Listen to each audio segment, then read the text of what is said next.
Hi, Marilyn. Hi, Rachel. I don't mean to be sneaking up on you, maybe a little. Okay, But, that's fine. So, why is working with clay so delicious? Oh It's my like God. there's, Isn't it though? it's so, it's so delicious. And sometimes a new student comes in and they put their hands on the clay and they just, like, they take a deep breath and they go, wow. Yeah. What is that? What is that? What is that? I actually have done a tremendous amount of thinking about that over the last 50 years. When we're working with clay, we're working with a natural substance. It's earth and other things added to it, but it's earth. It's the ground. We work with that. We work with fire to heat it up, to make it stable, to chemically release all the water that's in it. We work with water. We put water in, we take water out, we steam the water out. We absorb water into bisqued clay that allows the chemicals to adhere to the outside so we can put it in the kiln and have it fired. So those three elements, each with its own intelligence, fire has intelligence. Potters use it in reduction kilns. The fire looks for, after the oxygen is turned off, looks at those little O molecules, all the, eat me, I want to eat you, and it changes the clay, and it changes the glaze, and it does all these wonderful surfaces. Fire has intelligence, as does water, as certainly the earth. And we use that in conjunction with natural things that we do, like when we're working on the wheel. All the wheel does is create centrifugal force. That is it. We create the energy, we harness the energy. Gravity, we all know what gravity is. We work in conjunction with gravity. It's our partner, it's our foil.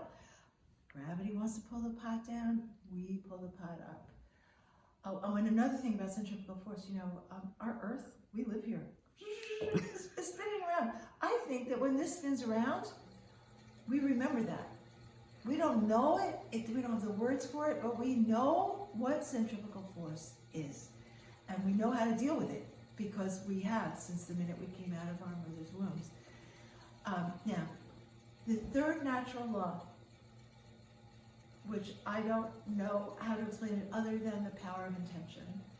We need to have intention. We need to have a place to go. We need to say, I'm making a bowl, because we need to open it up in a bowl. We're making a cylinder. We need to make it up in a cylinder. Every single part that you see here is either a bowl or a cylinder when you're making it on the wheel. Probably if you're making it on hand building, although I haven't with hand building, even though I haven't thought about it, but pretty much the same. Plates, flat bottoms, it's making a cylinder bottom. You create it immediately after you've centered your clay, immediately, so that the clay knows that you have said, I'm making a bowl out of you. Power of intention. So important. It's your destination. It's like I say, come over to my house, I'm making delicious food. And then I hop in my car and you know my address. That doesn't work. Where are you going? What are you doing? It's tops. So you really feel as though if you don't bring yourself to the pot, it doesn't create, it's not successful in the same way. 1,000%. 1,000%.